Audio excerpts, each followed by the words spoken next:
Assalamualaikum warahmatullahi wabarakatuh. Balik lagi di kandang ayam broiler, dan mumpung dapat inspirasi atau mumpung dapat gambaran apa yang harus dibagikan sekarang. Dan ini mungkin yang paling banyak ditanyakan sama teman-teman, bagaimana cara menaikkan bobot ayam broiler dengan supaya pakan tetap irit, bobot naik. Nah itu yang dimau peternakan. Aduh, serakah pisan ya, udah bobot mau naik, pakan mau irit. Ya wis lah, insya Allah ada jalannya, ada caranya. Oke, yang pertama itu adalah masalah kepadatan di dalam kandang. Itu kita nggak bisa kasih angka, kita nggak bisa kasih rumus, oh harus segini kepadatan, harus segitu. Karena kepadatan di kandang itu sejatinya yang punya kandang sendiri yang paham. Jadi misalkan kita kasih kepadatan 10 ekor per meter, ternyata kandang dan fasilitas di dalam kandangnya tidak memadai, suasana lingkungan juga tidak memadai, makanya di ini cocoknya di 8 ekor per meter atau di 12 ekor atau di 15. Nah itu masalah kepadatan. Yang bisa menentukan berapa ekor per meter adalah si peternaknya itu sendiri. Itu satu ya. Jadi kepadatan makin padat itu makin susah bobot naik. Makin kosong makin enak. Tapi kalau kosong-kosong juga nggak untung jadinya kan, keberatan operasional. Ya hitunglah yang sehati-hati mungkin. Jadi kepadatan berapa optimalnya pertumbuhan, dan masih masuk nggak itu ke biaya operasional kita di kandang. Terus yang kedua, untuk menaikkan bobot dengan cara yang tidak terlalu boros ya, kita jadi memanfaatkan apa yang ada, potensi yang ada di kandang kita dan di otak kita. Nah temanya itu, kita nggak mau cari yang harus beli per periode 3 juta, 4 juta, 5 juta, 10 juta ya, kayak gitu repot ya. Nanti dulu, nanti itu bisa diaplikasikan, bukan berarti nggak bisa ya, bisa, dan itu bagus. Cuma ada baiknya hal-hal yang ada di kandang kita dulu kita ulik, dan yang ada di kepala kita dulu bisa diaplikasikan tanpa harus keluar modal. Terus yang kedua itu masalah settingan kelembaban, suhu, kecepatan angin. Intinya ini kaitannya ke fasilitas di kandang ya, ke alat-alat. Oke, tadi itu cooling pad saya yang paling jelek sedunia. Itu rekor cooling pad terjelek sedunia. Oke, gak usah ketawa, emang jelek. Nah, semua orang bilang itu memang gak standar, jelek. Iya bos, udah tahu. Kita juga pasrah, emang jelek, emang standar. Tapi gini, ini ada tapinya ya. Belum buat yang insinyur kandang yang pinter, yang hebat itu. Oke, ini enggak standar. Tapi ini kalau ibarat di motor, ini adalah knalpot racing. Kenapa? Airflow-nya deres banget. Nih. Ini make sure aliran udara ke dalam kandang minim sekali hambatan. Ya itu yang dibilang knalpot racing. Ini dibikin flow, lebih bagus aliran udaranya. Kenapa? Nggak membebani blower, jadi blower lebih awet. Karena makin rapat si cooling pad, makin susah udara ditarik, beban blower makin gede, listrik makin boros, otomatis dinamo juga cepet jebol. Oke, ini kendalanya kalau kita pakai model kayak gini, yang flow kayak gini, yang acak-acakan, yang ini cooling pad terjelek sedunia, kelembaban air di dalam kandang jelas berkurang drastis. Kelembaban air lagi, goblok ya. Air memang lembab. Kelembaban udara di dalam kandang itu berkurang drastis. Nah itu nggak masalah, tenang, nggak usah khawatir. Sebagai penggantinya gitu, jadi kita mau udara yang keluar atau yang keluar lagi, udara yang masuk ke dalam kandang kita mau secepat mungkin dia bisa masuk. Kalau dia bisa 0,1 detik masuklah sesegera mungkin. Supaya apa? Amoniak juga sesegera mungkin dibuang. Itu prinsipnya. Nggak apa-apa jelek. Yang penting kita racing kan keras ya. Nah ini sebagai penggantinya. Jadi penambah kelembaban di dalam kandang, penambah kelembaban udara itu ini halus banget, nggak membuat sekam itu jadi basah, kecuali tetesannya yang bocor-bocornya itu baru membuat sekam jadi basah. Tapi kalau dari si ininya sendiri ini enggak. Dan ini sebenarnya sih kita masih amati butuh penambahan atau enggak di sekatan belakangnya, karena memang kalau misalkan dengan pola seperti ini bisa, mungkin cooling pad atau shell deck itu kita ganti semua menggunakan sistem pengabut seperti ini. Ini pengabut yang memang benar-benar halus. Nih halus banget, dan terbukti efektif menambah kelembaban udara di dalam kandang. Terus ya itu kipas blower itu berfungsi untuk sirkulasi atau menarik udara yang di dalam kandang bercampur amoniak biar segera keluar.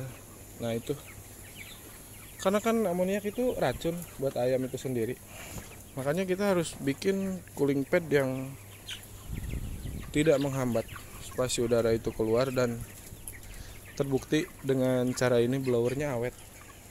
Banyak kan teman-teman yang mengalami kendala dinamonya cepat jebol, listriknya boros. Ya, itu juga salah satu faktor, Pak. Cooling pad itu ngaruh banget ke masalah dinamo dan ke masalah penggunaan listrik. Tapi ya kalau kalian punya cooling pad yang ori, yang dari pabrikan tuh, yang lembaran yang kertas-kertas itu udah cukup bagus lah untuk mengatasi masalah kelembaban, dan sirkulasi udaranya juga bagus. Cuma ya kita kan gak ada salahnya berpikir kreatif. Ini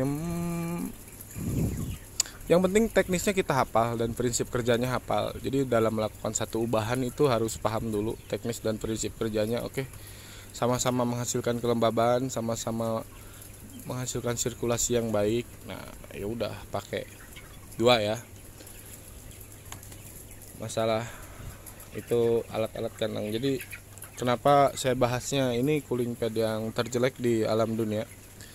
Banyak di antara teman-teman yang kalau misalkan habis ngelihat review atau tips dan trik itu selalu terkendala, aduh saya nggak punya modal buat ini tuh. Nah ini saya kasih lihat, ini yang cooling pad terbaik di dunia.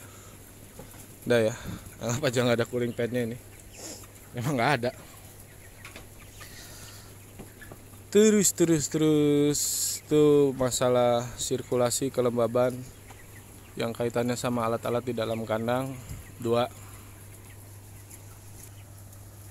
Yang ketiga, ini yang paling sepele dan paling dasar, yaitu percaya nggak percaya ya, ini ngaruh banget ke bobot.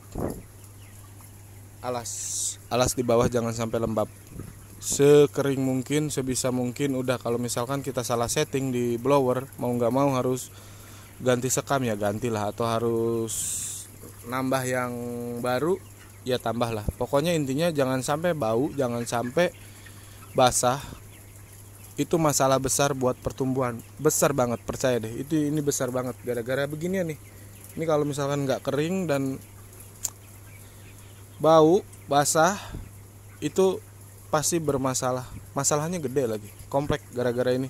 Bisa bukan cuma bobot yang terganggu, tapi kesehatan juga, timbul penyakit macam-macam.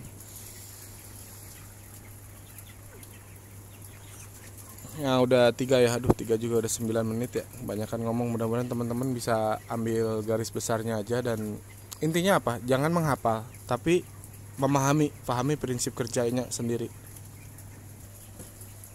Oke, yang keempat, ini mungkin harusnya masih jadi bagian dari yang tadi, yang poin kedua, cuma sengaja saya pisah karena kadang-kadang ini dilewat gitu. Jadi kalau blower sebagus apapun, tapi kalau misalkan kondisi di sana bolong di tengah jalan, itu udah jadi blower cupu, nggak ada efeknya, nggak ada khasiatnya, blowernya jadi nggak manfaat.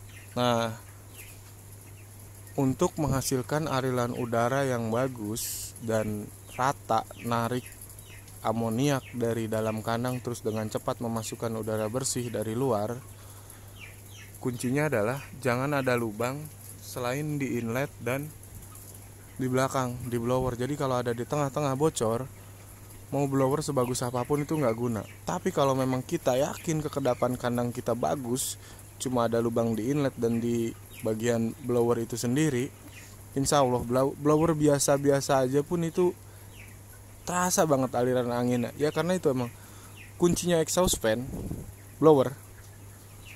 Bukan kunci utamanya sebenarnya bukan di blowernya itu sendiri, tapi settingan ruangannya. Jadi kalau misalkan ruangannya itu nggak kedap, banyak bocor di mana-mana, udah jangan salahin blowernya, salahin kandang kitanya. Nah itu yang banyak teman-teman sepelekan gitu. Aduh ternyata asal aja nutup, padahal sebenarnya itu nggak kedap gitu, posisi penutupannya yang salah. Nah akhirnya apa? Blower segede apapun nggak bakal menghasilkan aliran udara atau kecepatan angin yang pas, karena bocor di mana-mana. Blower itu nggak bakal bekerja atau nggak efektif, nggak efisien, nggak maksimal kerja blower kalau misalkan si ruangan ini nggak kedap. Oke, ya itu cek lagi. Kalau teman-teman masih pada banyak berlubang di mana-mana, oh iya, pasti itu masalah. Jangan ngaruh banget ke pertambahan bobot. Nah itu bedanya prinsip kerja antara blower, exhaust fan, kipas sedot dengan kipas dorong. Nah kalau kipas dorong seperti yang kita pakai di rumah-rumah itu nggak memerlukan settingan ruangan, nggak perlu. Jadi dalam kondisi ruangan apapun manfaatnya dia akan terasa, tetap bisa meniup udara ke arah yang kita mau. Tapi kalau misalkan blower, kipas sedot gitu, exhaust fan, mereka sangat butuh settingan ruangan yang benar. Kalau tanpa itu rusak. Lanjut ke yang kelima ya. Yang kelima, jadi karena ini sedikit masalah teknis di badan ayam. Jadi dalam tubuh ayam itu nutrisi atau kandungan yang paling tinggi, yang paling banyak di dalam tubuh ayam itu air. Posisi kedua diduduki oleh protein, mungkin kadarnya sekitar 30%. Air, saya lupa ya berapa persen, tapi yang paling ya berarti lebih dari 30%. Air itu merupakan kandungan tertinggi di dalam tubuh unggas. Nah, air minum, mungkin kita sering menyepelekan air. Jadi si air itu satu, kenapa harus benar-benar diperhatikan? Bisa jadi air itu pembawa penyakit. Umumnya sih bakteri E. coli. E. coli fatal banget kalau udah sampai ayam nggak sanggup nanganin bakteri ini, udah bisa kejang-kejang lah si ayamnya juga, bobot nggak naik.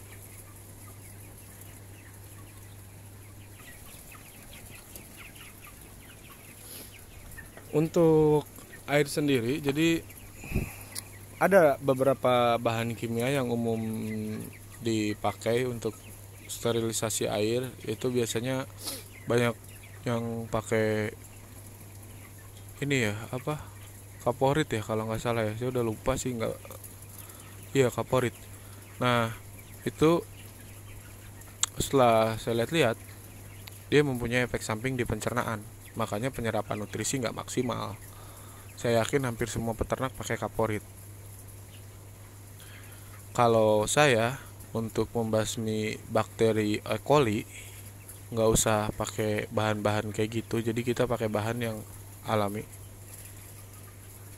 herbal.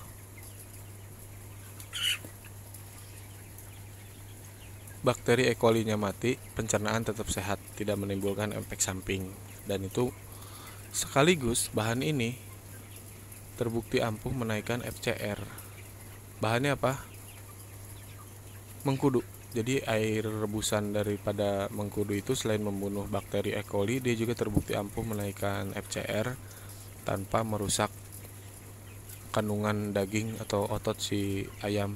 Nah kalau kita pakai bahan kimia, itu resikonya bakteri mati, tapi tetap aja ada efek samping di pencernaan dan mungkin efek samping di yang konsumsi dagingnya. Coba aja, bisa dipraktekkan, itu mudah-mudahan berguna ya. Yang keenam, pemilihan pakan. Nah, saya ada contoh kasus sama-sama pakan starter. Yang satu dengan protein 20%, yang satu dengan protein 23%. Nah, itu sangat pengaruh drastis sekali ya. Besar sekali, signifikan sekali pengaruhnya. Makanya ya, untuk ternak jangan mau dikompromikan kalau masalah pakan.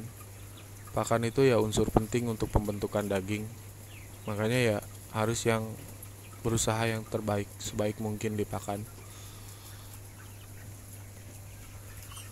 Yang ketujuh atau mungkin yang terakhir, karena saya belum ada ide lain lagi untuk menaikkan bobot tanpa harus keluar modal, yaitu hati-hati dalam mengambil keputusan. Contoh kasus itu di periode ini ya, ini dari awal masuk kayak udah nyekres, udah stres banget lah, belum apa-apa udah nyekres. Nah, kalau misalkan kita langsung tiba-tiba ambil tindakan medis, pengobatan, ya penyakitnya sembuh, tapi ada jeda penambahan bobot. Efeknya itu yang harus diperhatikan dalam penggunaan obat. Tidak selamanya obat itu bagus. Dalam hal ini, kenapa? Karena kita butuh pertumbuhan daging secepat mungkin. Nah, oke. Nyekres itu banyak faktornya, dan kebetulan kemarin di saya itu karena memang ayamnya stres. Ini ayam stres banget, dan dicoba dulu dengan sirkulasi udara yang bagus, dimaksimalkan sirkulasinya walau masih dalam kondisi harus di brooding, tapi ya sembuhkan dulu lah, sirkulasikan, dilihat jangan sampai mereka kedinginan ya, dan kita coba itu 1-2 hari dan ternyata hilang, bagus ya, alhamdulillah, jadinya tanpa harus pakai obat. Nah, itu tepatlah mengambil keputusan, jangan gegabah, jangan terlalu, harus tenang. Memang kita harus, prinsip kerja di kandang, prinsip kerja membesarkan ayam ini memang harus banyak-banyak kita pahami supaya nggak terlalu instan dan supaya nggak terlalu gegabah dalam mengambil keputusan. Oke ya, segitu dulu. Insya Allah moga-moga bermanfaat tips-tips murahan ini, dan Assalamualaikum warahmatullahi wabarakatuh.